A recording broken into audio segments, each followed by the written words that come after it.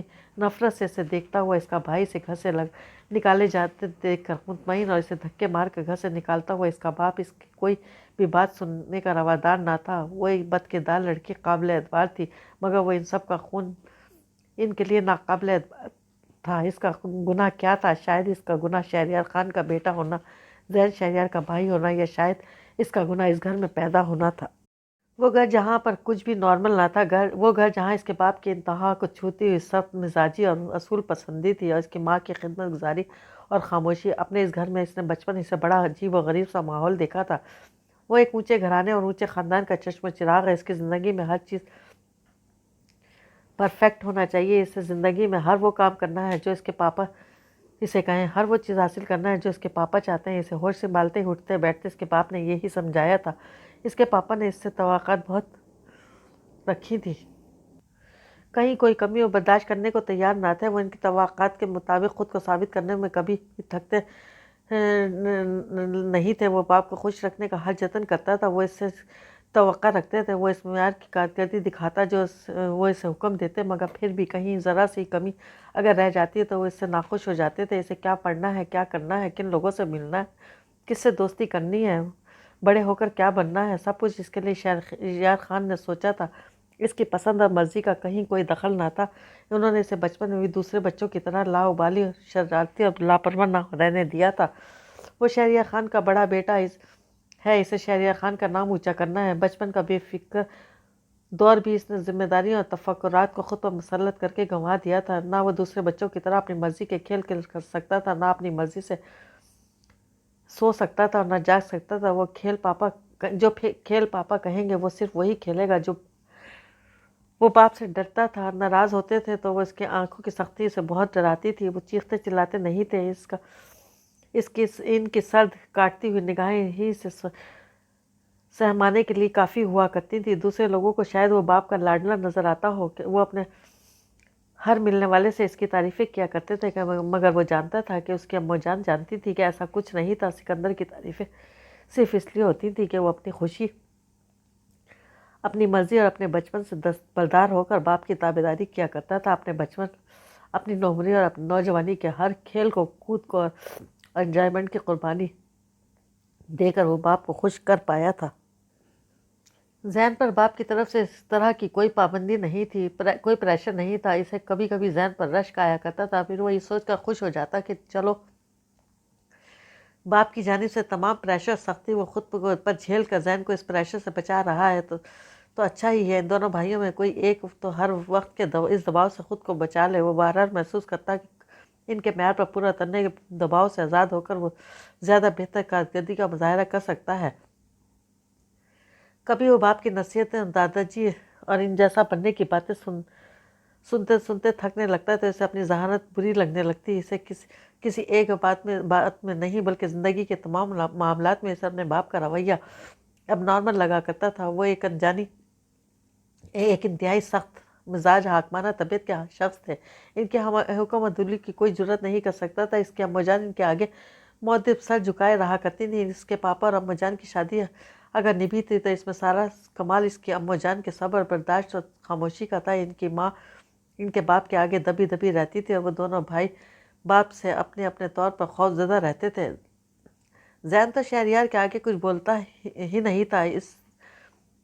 اس سے چونکہ وہ خود بہت زیادہ بات کرتے تھے، اسے اپنے ساتھ رکھتے تھے۔ وہ ان سے سر جھکا کر جی پاپا، اچھا پاپا، یس پاپا بول لیا کرتا تھا۔ اس کے باوجود بہرحال اسے اپنے باپ سے پیار تھا، اسے اپنی اماں جان سے عشق تھا، اور زین وہ تو اس کا پیارا چھوٹا بھائی تھا، اس میں تو اس کی جان تھی۔ وہ اس سے صرف 10 ماہ چھوٹا تھا، مگر اسے یوں لگتا تھا جیسے اس سے بہت چھوٹا ہے۔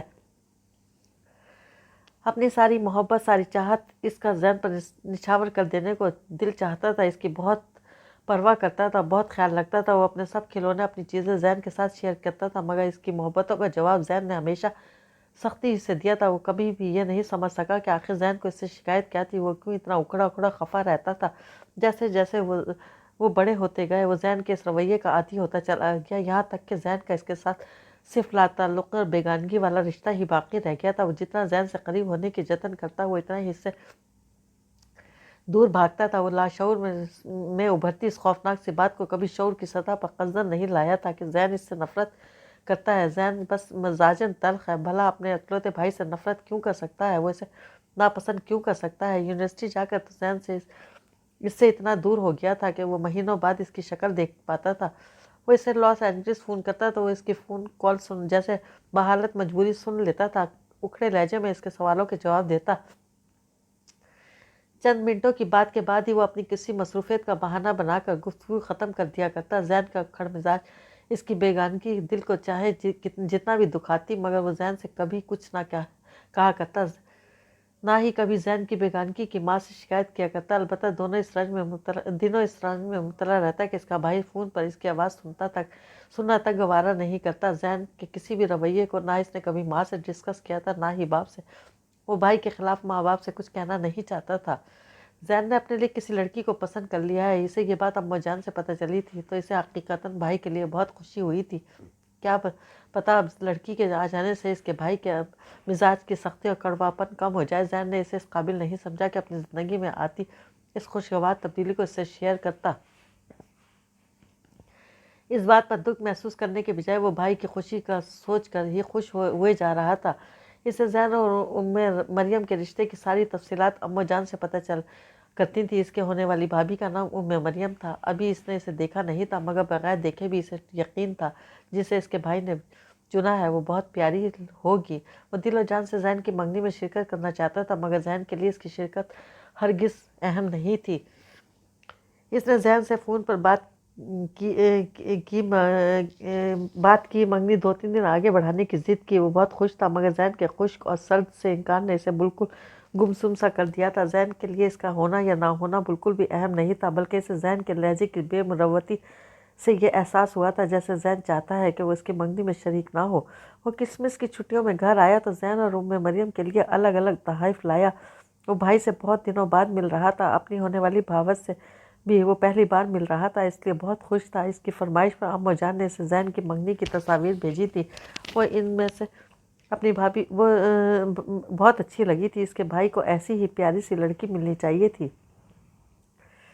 مگر جب وہ اپنے گھر آیا تو زین اس سے بھی اسی انداز میں ملا جیسے ہمیشہ ملا کرتا تھا، بے گانگی اور بے رخی والا انداز۔ اور ام مریم، وہ اس سے زندگی میں پہلی بار مل رہا تھا۔ وہ اس کے بھائی کی منگیتر اور ہونے والی بیوی ہے، اس کی بھابھی ہے۔ وہ اس سے اسی انداز میں ملا تھا جو اس رشتے کا تقاضا تھا، مگر سب کے درمیان بیٹھے بیٹھے پتہ نہیں کیوں اسے ایسا لگ رہا تھا جیسے ام مریم اسے بہت غور سے دیکھ رہی ہے۔ وہ اس کی طرف دیکھتا تو وہ نگاہیں ادھر ادھر کر لیتی، وہ نگاہیں ہٹاتا تو وہ پھر اسے دیکھنے لگتی۔ شاید وہ اس سے پہلی بار مل رہی ہے، اس لیے اسے اس طرح دیکھ رہی ہے۔ وہ اگلی صبح بھی گرم جوشی اور محبت سے ام مریم سے باتیں کر رہا تھا، زین کو زبردستی گفتگو میں شریک کرنے کی کوشش کر رہا تھا۔ اسے احساس ہو رہا تھا کہ ام مریم اس کے ہارورڈ میں پڑھنے سے متاثر ہو رہی تھی، پتہ نہیں کیوں، مگر اسے ایسا لگا تھا کہ وہ اس کی شخصیت سے متاثر ہو رہی تھی، مگر اس بات کو بہت مثبت انداز میں لیا تھا۔ اس نے تو اس بات پر ہرگز کچھ نہیں سوچا تھا کہ ام مریم اپنی شخصیت کی خوبیاں، غیر معمولی ذہانت اور خود اعتمادی قصداً اس کے سامنے نمایاں کیوں کر رہی تھی۔ اگر اس کی چھٹی اس سے اسے کچھ بتا بھی رہی تھی تو وہ اسے جان بوجھ کر اپنی سوچوں میں آنے نہیں دے رہا تھا۔ وہ ام مریم کی خود پر غیر معمولی توجہ کو اپنا وہم سمجھ کر نظر انداز کر رہا تھا، مگر وہ زیادہ دیر اسے اپنا وہم سمجھ نہیں سکا تھا۔ اسی شام جب وہ سب ڈنر کرنے گئے تب ام مریم نے زین کے برابر بیٹھنے کے بجائے اس کے برابر والی کرسی بیٹھنے کے لیے منتخب کی، تو کسی اور نے تو اس بات کو محسوس کیا ہو یا نہیں، اس نے ضرور محسوس کیا۔ ام مریم کھانے کے دوران زین کو نظر انداز کر کے سارا وقت اس کی جانب متوجہ تھی، اس سے باتیں کرنے کی کوشش کرتی رہی تھی۔ اسے حیرت بھی ہوئی تھی اور دکھ بھی۔ ام مریم ایسا کیوں کر رہی تھی؟ کیا اس سے یہ انجانے میں ہو رہا تھا؟